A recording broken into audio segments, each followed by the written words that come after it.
I am going to share with you the things that you need to say and do after you get those test scores back. We are in the midst of testing season here in the district where I live, and we know that that can be a really emotional time for everyone. Parents are feeling pressure, students are feeling pressure, teachers are feeling pressure.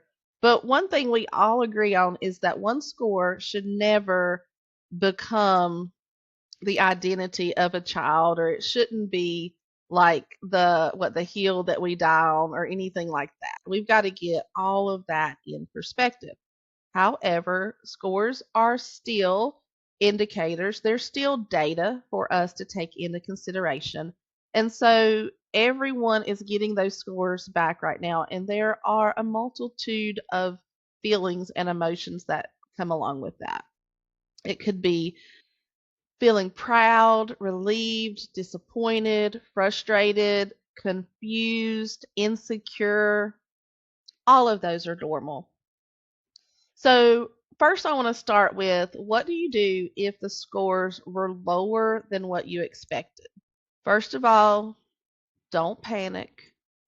Don't lay on guilt or shame, not on yourself, certainly not on your child.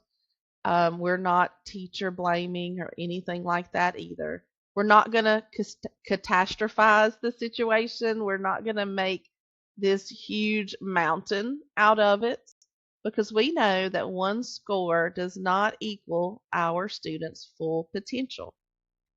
Instead, these are the things that I want you to reach out to teachers and ask.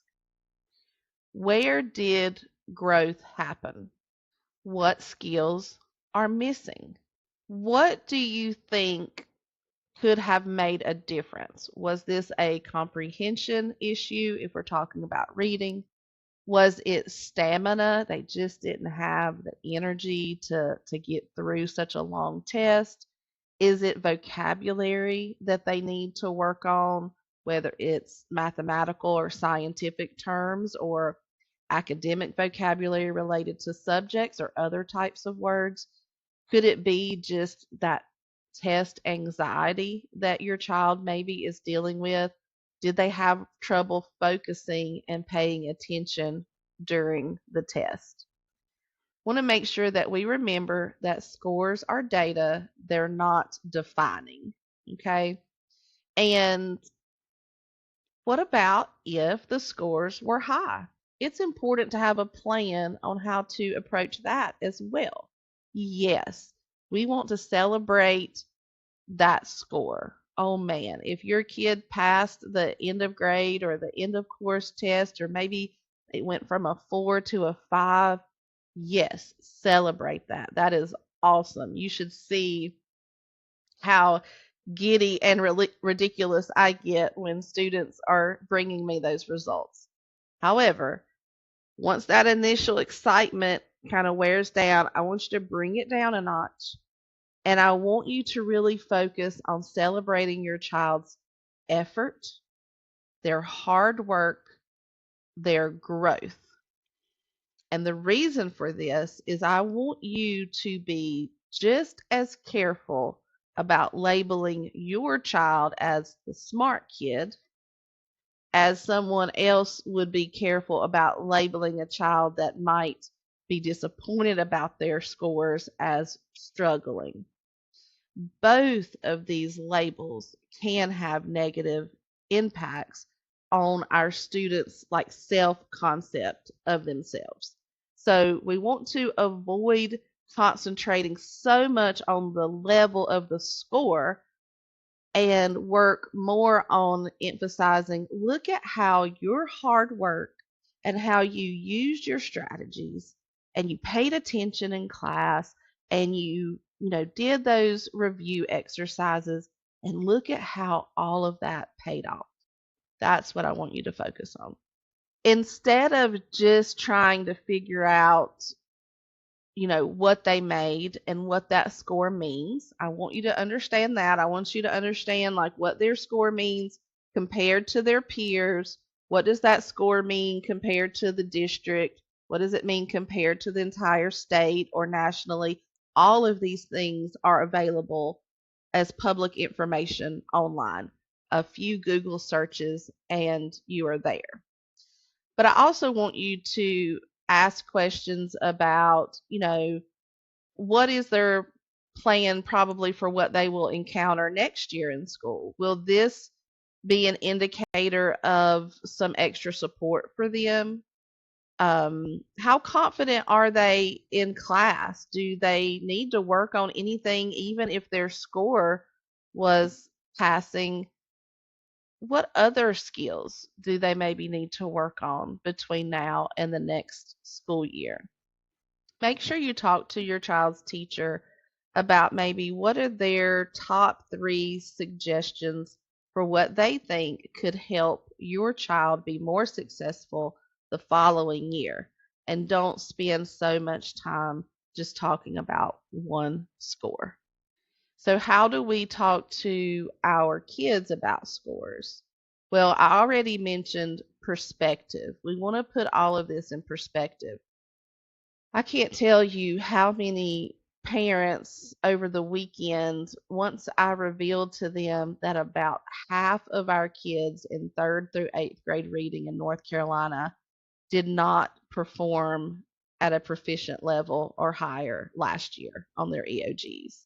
So 1 out of 2 kids is not getting that proficiency credit. But that brought such relief to them. And it gave them perspective. It gave them the lens to look at it with all the information available. We want to make sure our kids feel safe, that they know, of course, that we love them no matter what. I know that we make sure that we talk about that.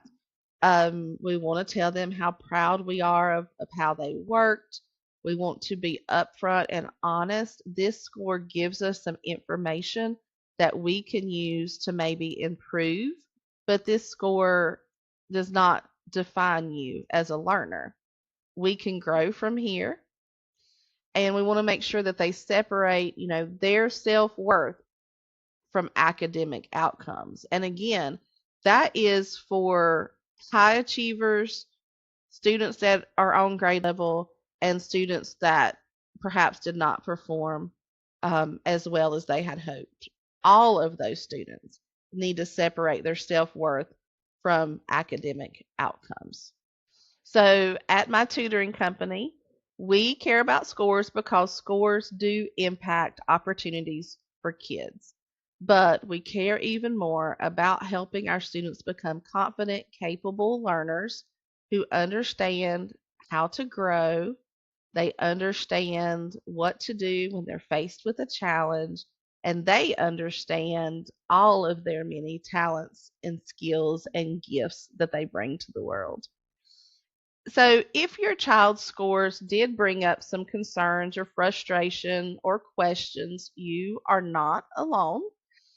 If your child scored exactly what you thought they would score and you're happy with that and you are relieved that you got back that news, but you're still not too sure about how they are doing with their writing, or you're not sure if they are communicating well in class, or maybe they're having trouble focusing and paying attention or staying organized.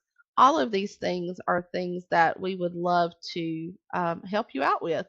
And so, if you are interested in any outside help for your student, you can just go to our homepage.